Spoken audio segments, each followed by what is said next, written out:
All right, we're back. We're ready. Okay, We're ready. So I'm here with Jackson Hoag, Brandon Still, two solid real estate agents, younger. How old are you guys? 32. 32. 26. 26, okay. Yeah. We had women on here last time. I couldn't ask them that question. So, Height and weight, too? You want that? yeah, for real. No, we're not doing that game.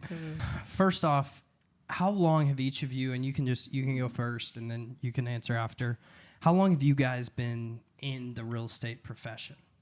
Yeah, so for me, been in the real estate profession for 7 or 8 years now. 2017 is when I got my license. So basically out of college or out of high school. And, really kind of had it part-time out of school, was doing it as I was in college for friends and family, stuff like that. And then really didn't kind of pick it up full-time until July of 2023. And then was working with my parents and kind of at their little small mom and pop firm. And then from there ended up meeting Jackson probably September, October maybe of 2023. So a couple months after I went full time, just found him on social media and liked what he was doing and DM'd him and we got lunch and the rest was history. So that's kind of for me. That's awesome. What about you? Yeah, so this is year 5 in real estate.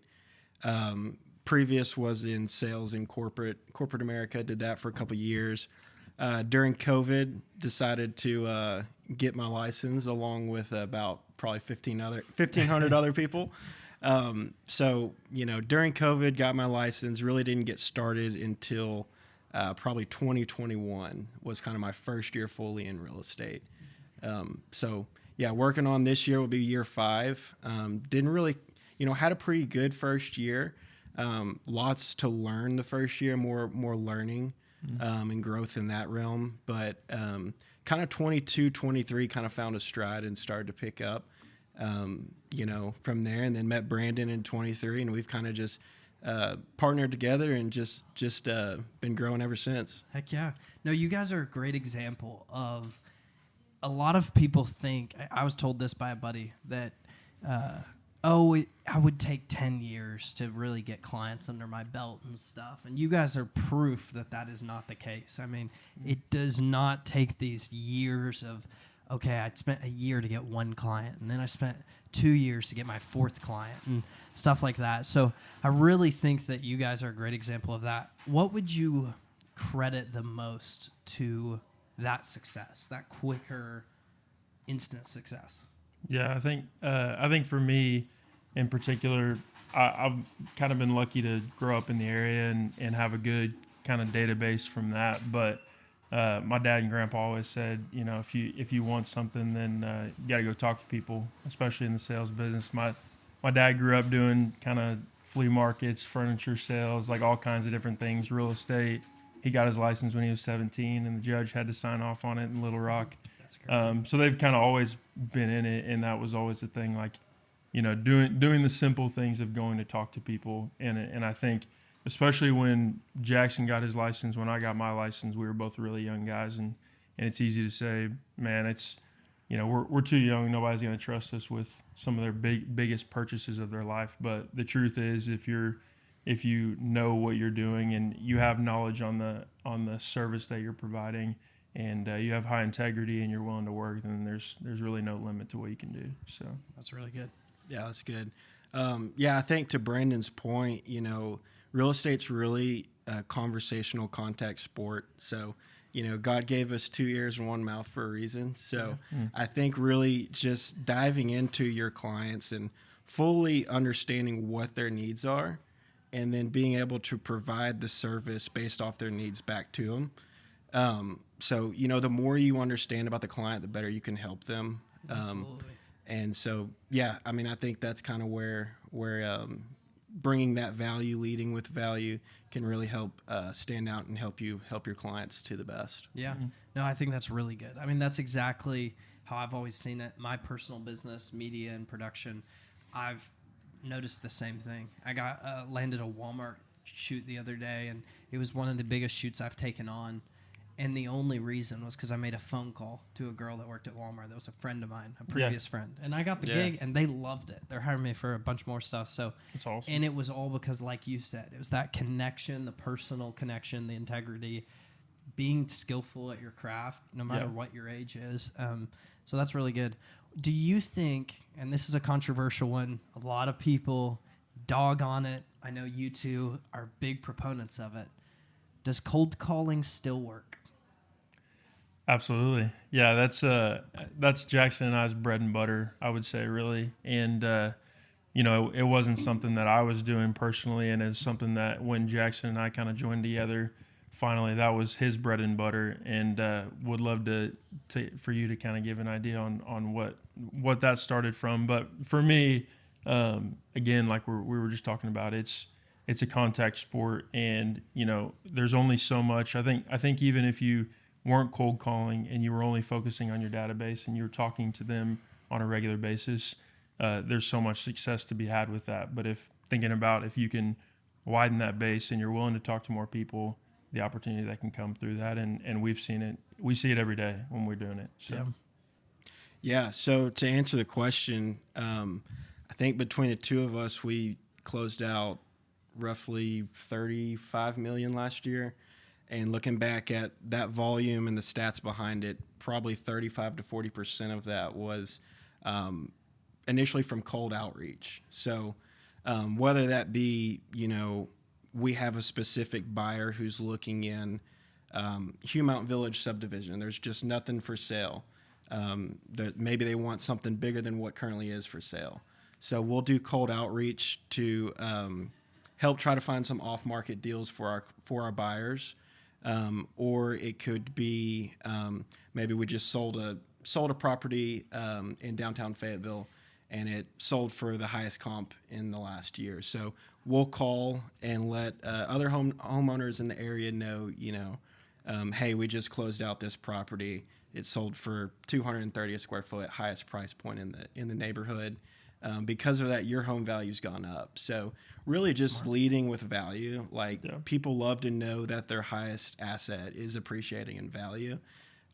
So again, just kind of to the value point, if you're leading with value, people appreciate that, and they'll remember you when they have a real estate need. 100%. Yeah, I think that, just to piggyback off that though, I think that's the reason that it's so easy for us to continue to do it, is because every way that we are calling, it's adding value to every party involved, and it's letting them know about their home value going up, letting them know about things going on in their neighborhood, sales that we've done or somebody else has done, or hey, we've got a buyer that is directly interested in your neighborhood, and if they're interested in selling, then it makes an easy match for them and stuff like that. It's all just adding value, and it's not what most people would think cold calling is. I'm selling them on the phone and I'm trying to get a deal on the phone, and that's not the case for us. It's adding value to people, continuing to add value to them over time, and eventually, hopefully, they'll choose us. Yeah.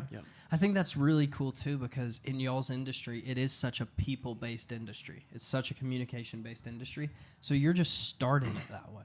Instead of making them start it with you, you're just kind of initiating that first conversation. But I feel like a lot of clients would actually really like that, because they want an agent that's going to be hunting deals and looking for them.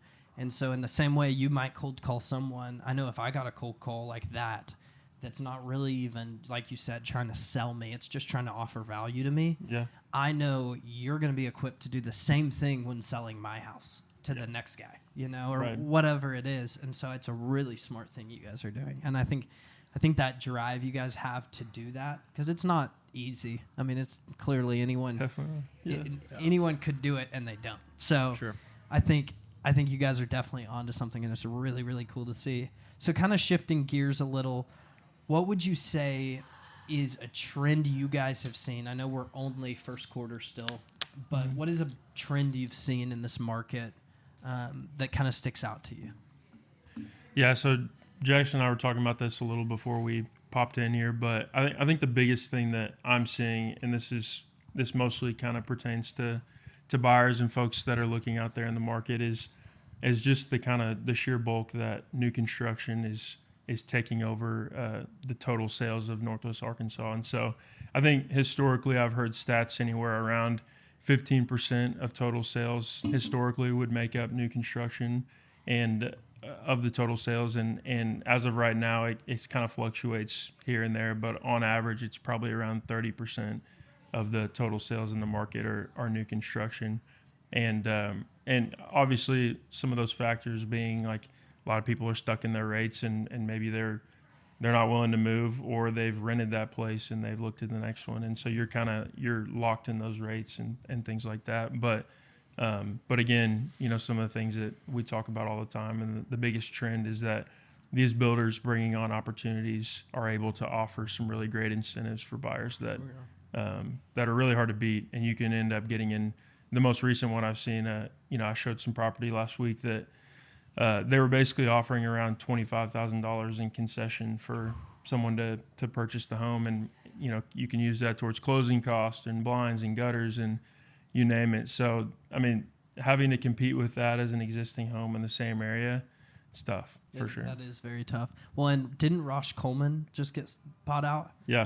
Yep. Who bought them? Lennar. So I think that's another cool thing about what's happening here is you have DR Horton, the biggest home builder in the country, by double the next one is here now and for the last couple of years now. And then Lennar just did $1 billion acquisition of Roush Coleman, and now they're here. And so it feels like, okay, now we have all of our affordable options. We've got our micro builders that build more luxury and things like that. And it's just a matter of how quickly they can put them up now. Yeah. So. And they've gotten pretty good at that. They have, yeah. And I think to Brandon's point, we're seeing this heavy push towards new construction with inventory levels just being as low as they are, and new builders just can't keep up with the demand. But another interesting stat that we kind of pulled was 60% of new construction was in suburb communities outside of the Big Four, what we call the Big Four in Northwest Arkansas: Fayetteville, Springdale, Rogers, and Bentonville. So 60% of those new construction homes that sold were in areas like Lowell, like Farmington, Cave Springs, Highfill. A lot of big builders have some developments up there. So I think home buyers are able to get more bang for their buck on a property and still be able to rationalize, we're 10 to 15 minutes from the interstate, but if we push out a little bit, we'll be able to really get the home that we've been looking at in that price range. So I completely agree with that. That's what I've seen a lot with, like, Centerton, for example. I know it ranked amongst, like, one of the top fastest growing cities in America. Yeah. And I was like, Centerton of all, but crazy. It's obviously because of Bentonville, like you said, they get a little more bang for their buck pushing outside of Bentonville, but you're still only 10 minutes from Bentonville. So right. Yeah. And then we were looking at some other stats too of kind of where inventory was of new construction and existing pre-pandemic, and we're still just about, as of January of 2025 compared to like 2019 January, we're still about 1,000 homes short of where we were then. And so again, just back to the point of the builders can't keep up with it. We've got 30 to 32 people moving here per day, maybe more. It kind of keeps changing. So it's just, it's interesting. It'll be interesting to see kind of how they continue to keep up. Yeah. So. No, that's really cool. I think Lennar coming here, competing in that realm as well. I mean, they take into factors, obviously, like who's already here. And so clearly they see that there's still not enough happening here to put that much money and time into this area. So it's exciting to see. I got to shoot the Walmart new home office the other day, and incredible. I mean, that right there showed me why it's happening. Yeah. So It's special. It is super, super special. Do you guys think we're going to see, if you had to predict, I know it's crazy times, it's crazy to predict the market exactly. What would you estimate, though, for the rest of this year you're going to see? Yeah, I think if we really looked at it, I think we're going to continue to outpace inflation, at least on home prices. So, if inflation's at least at the target price of 2 to 3%, I think Northwest Arkansas is going to be probably 4 to 5%. I think we've seen higher in most scenarios over the past few years if you took out the huge jumps in 21, 22, stuff like that. So I think that'll continue, and that's just based off supply and demand. Again, just that we don't have enough inventory, and we've got all of the demand in the world right now. Yeah. So.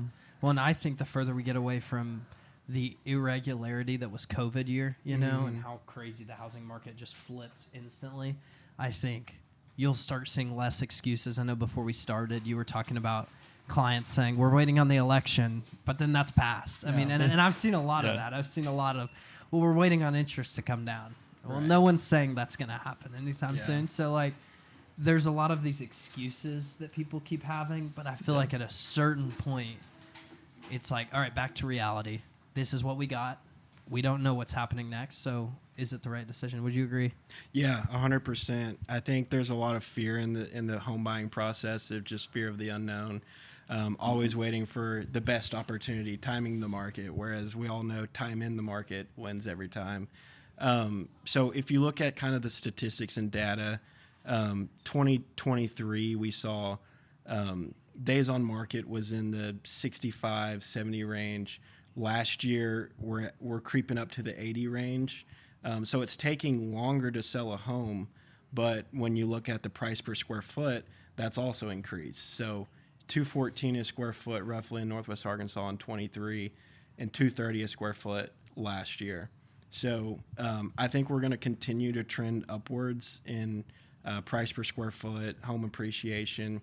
As far as expectations for this year, I think it's going to be a pretty busy year.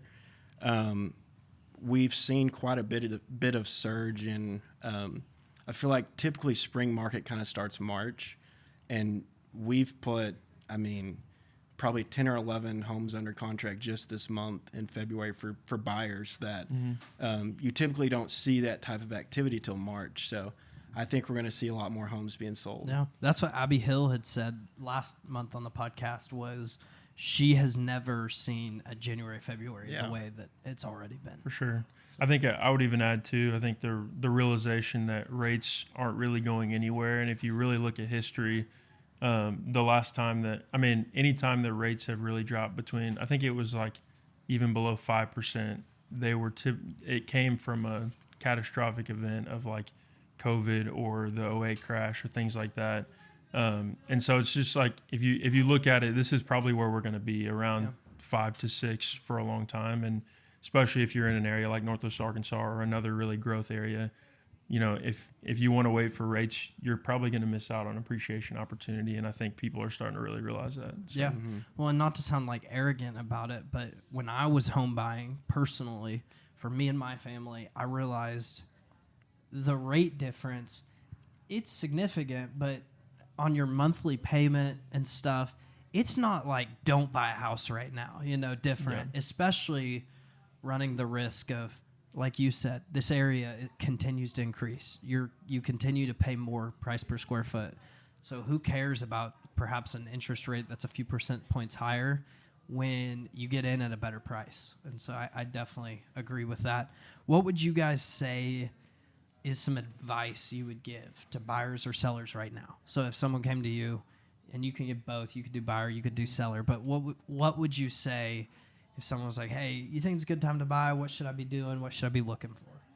Yeah, I think we're talking about this as well right before this, but I think for buyers, a big thing that I've seen lately, especially, is just being a first mover, and in a market that is as competitive as we are, it goes a long way to move quickly and to be kind of I guess clear on, if you like the house, you're looking to make an offer, being the first one in, and being able to come in firm. And oftentimes you're able to find situations on a house that may typically get multiple offers if you're able to kind of come in quick enough and move quick enough. And obviously that requires your schedule lining up and requires an agent that's willing to line it up quickly for you as well, like Jackson and I, of course. But I think what we've seen is you're able to typically get more out of a seller, whether that be closing costs or whether that be, a home warranty or any kind of things that you're trying to negotiate in. If you're willing to move quickly,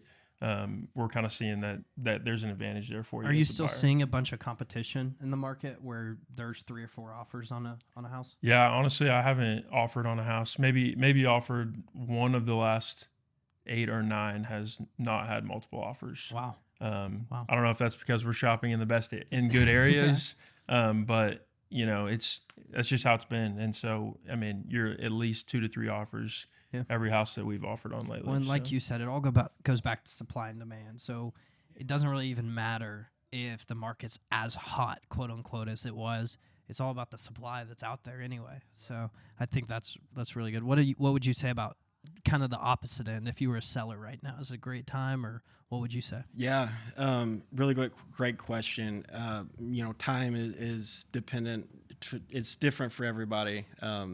So the best time is whenever you do need to sell your situation. So if you go back and look at the data, 80 days to sell a house in Northwest Arkansas is the average, right? So whereas when we went during COVID, we were seeing numbers of, as soon as it was listed, you had 8 offers on it, and it sold 50,000 over list price. So I think in today's market, choosing the right agent matters, and how that agent is going to strategically market the property. So, with Collier and Associates, we have Collier Connect, where we can kind of pre-market our properties, and start the process before it even hits the MLS. And then, just having the right agent and the right marketing plan in place, it might, the average is 80 days, but if you have the right agent and the right marketing plan, and it's positioned right, priced right,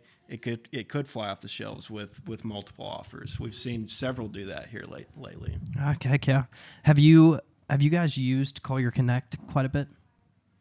For sure. Yeah, actually, I had a buyer that I won because of Collier Connect, and was able to kind of, for their situation, they called me off of my sign, but I quickly kind of figured out the areas that they wanted to be in.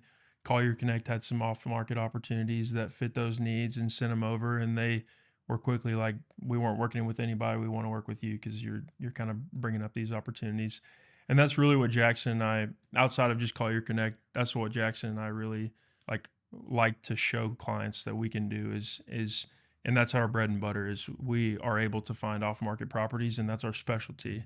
Okay. And that's through cold calling, like we talked about earlier, and that's through some of our other marketing campaigns. But yeah, that's huge. But I think the big thing is, we, like we've talked about before, kind of use our big levers, which are cold calling and which are some of our mailing campaigns and stuff like that. But it provides scenarios that, you say kind of getting ahead of the game a little bit. A recent scenario that I've got right now going is, I've got some clients and they want to be in specific neighborhood. They love the neighborhood. They've got friends in there.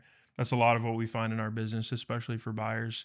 And we kind of start our marketing plan and we pull that together for them. And that in this specific scenario, they've got a house to sell, and everything that comes up on the market gets multiple offers, and it's hard for them to compete with a contingency. But with our marketing plan, okay, and as of yesterday, I've got an opportunity for them off market. We could work with their timeline. We could work with they don't have to worry about their contingency either, or competing with other offers. And now they have a scenario, kind of a win-win scenario for everybody, because it's easy for the seller, and they were planning on listing in a month, but now it's going to be easy for them. They have it locked up and they don't have to worry about it. The buyer gets something that's kind of exclusive to them, and then it's kind of, everybody kind of wins. But that's kind of the situations that we like to create, and Jackson can kind of elaborate on that a little bit. Yeah, that's good. So just adding back to the value add, that's everything in this business. Being able to stay ahead of the market, providing any opportunity that is available to our clients, whether it's something we prospect out, outbound prospecting, whether it's a Collier Connect listing, an old expired in the neighborhood that didn't sell, something in our internal database, just being able to provide, every aspect possible for our clients. We had an interesting or a unique one last year.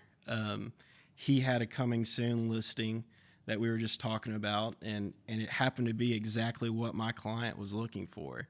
And so we were able to create an off-market opportunity where I brought the buyer, he repped the seller, and both parties were ecstatic. So, we find that all the time where Jackson and I are kind of just we're sitting at our desk and working through these scenarios, and I'm like, well, actually, I got a guy that told me he's looking to sell here pretty soon, and he's got a buyer that's looking for that neighborhood, and it's just even between us two having those conversations, we're able to create opportunities that we've kind of worked for in the past already through cold calling and through some of our other marketing channels. So yeah. All right, so you guys are working kind of throughout the market. You work with investors, which we'll get into in a minute. I know you guys, I've helped you with some duplex deals and stuff like that, which is really cool. I know a lot of young people are super excited about that. It's kind of a trend right now.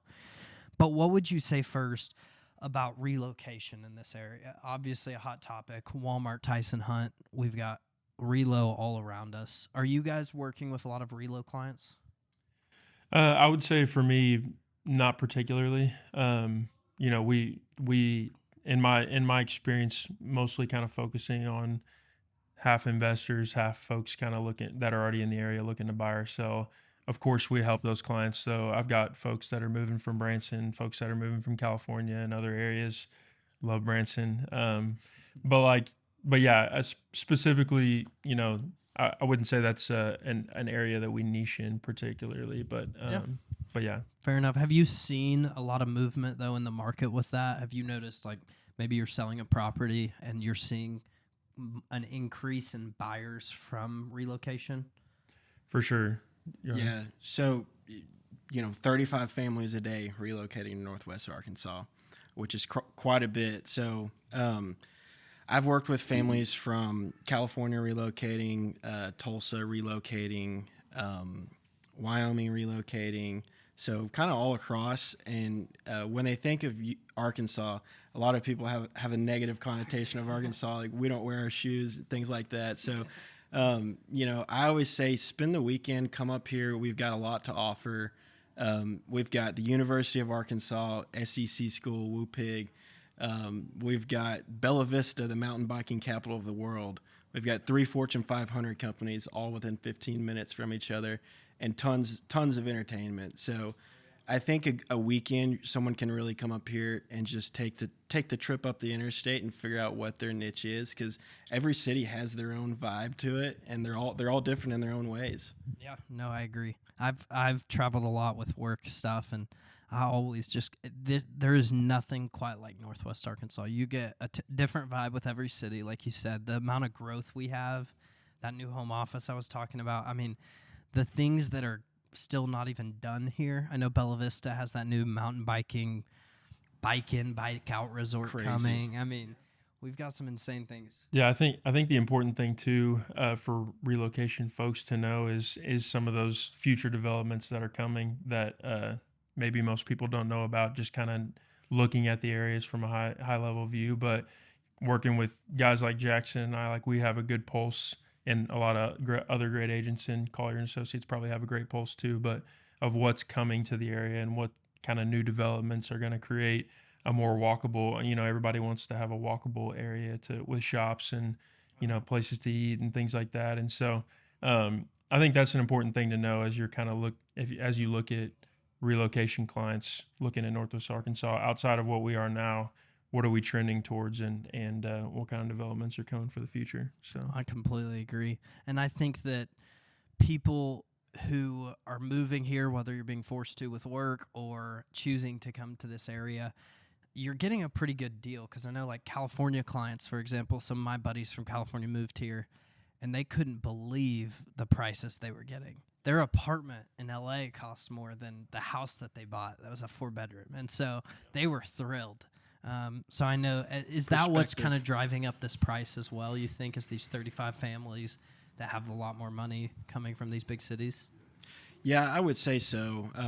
California pricing, everything's selling in the millions over there, and they can come with cash to the table and outbid anybody else.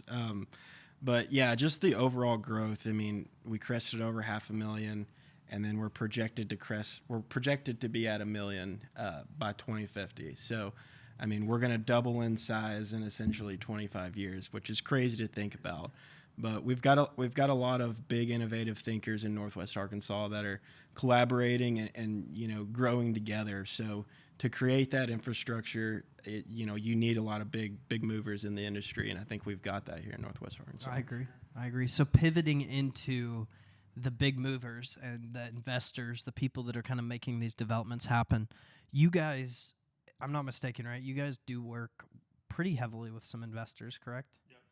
Nice. What have you guys seen in that industry right now? Like, obviously, trying to turn a profit on doors. Like, you can hit the Airbnb industry, whatever, wherever you guys kind of want to go with it. Yeah. Definitely a lot of folks from, I work with a lot of folks from New York, Chicago that are looking for, you know, they're seeing the basis here compared to, you know, let's say in Austin or let's say a Dallas or some other areas, and it's still at a pretty low rate, price per door. We're obviously getting up there quite a bit, but I think you also look at you know, the vacancy rates across Northwest Arkansas, and not only in multifamily and residential, and those kind of sitting around 3%.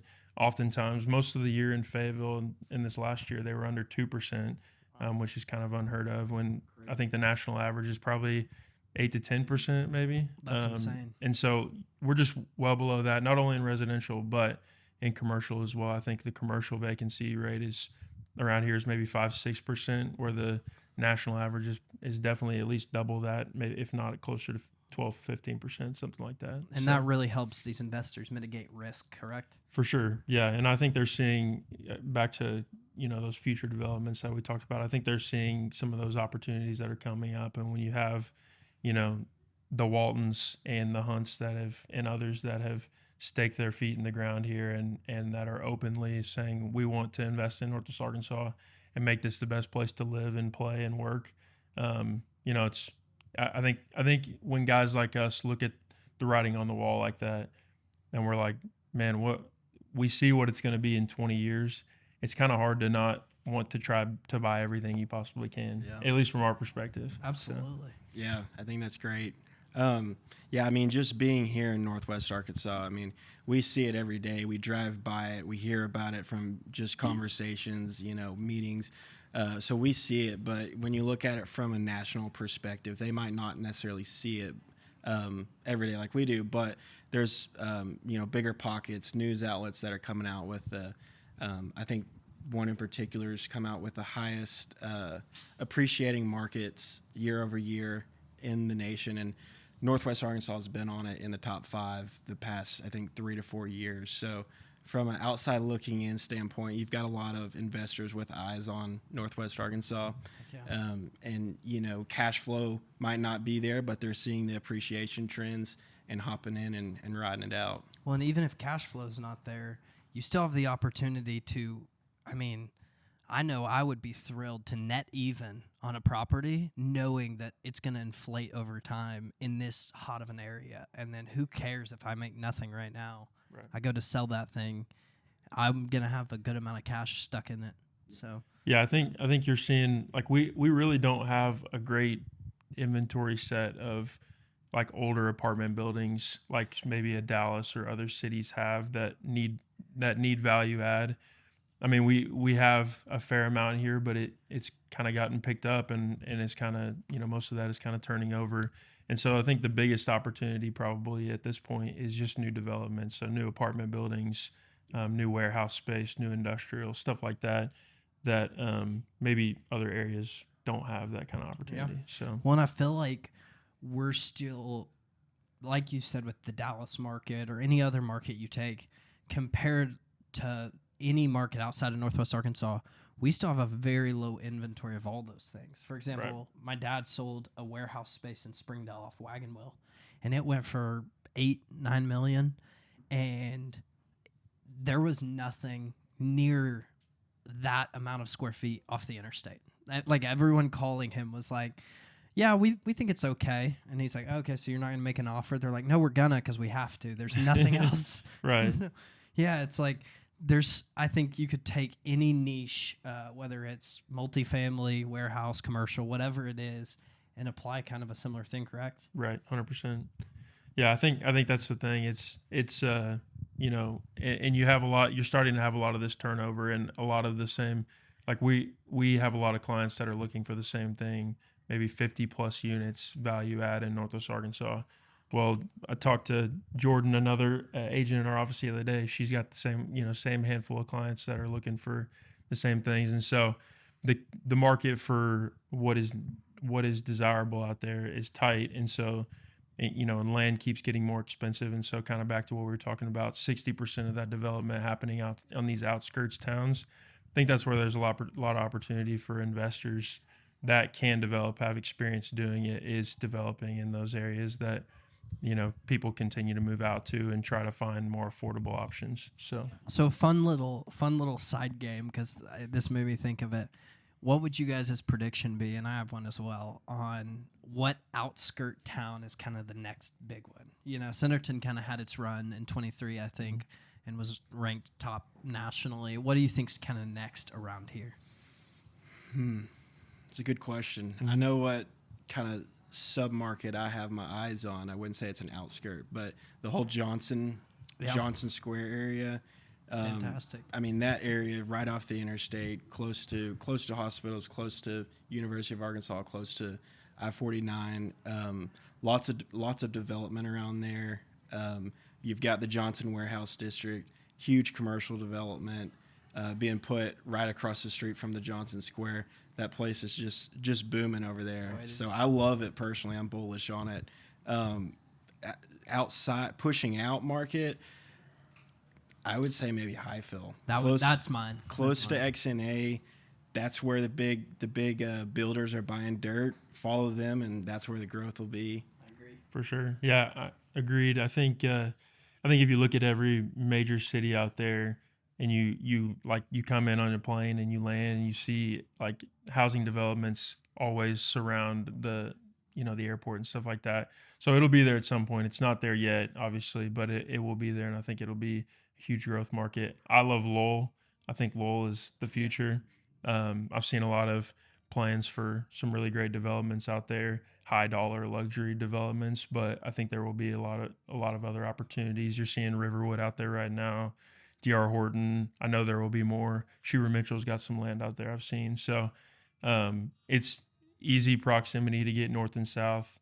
J.B. Hunt used to call Lowell the center of the universe. And I think that's going to be important for a lot of folks. Yeah. So I really appreciate you guys being on here. This is awesome insight. We will link you guys' info below for anyone who wants to work with these smart dudes and get a great deal out of it. So thanks, guys. Yeah, appreciate it. Thank you.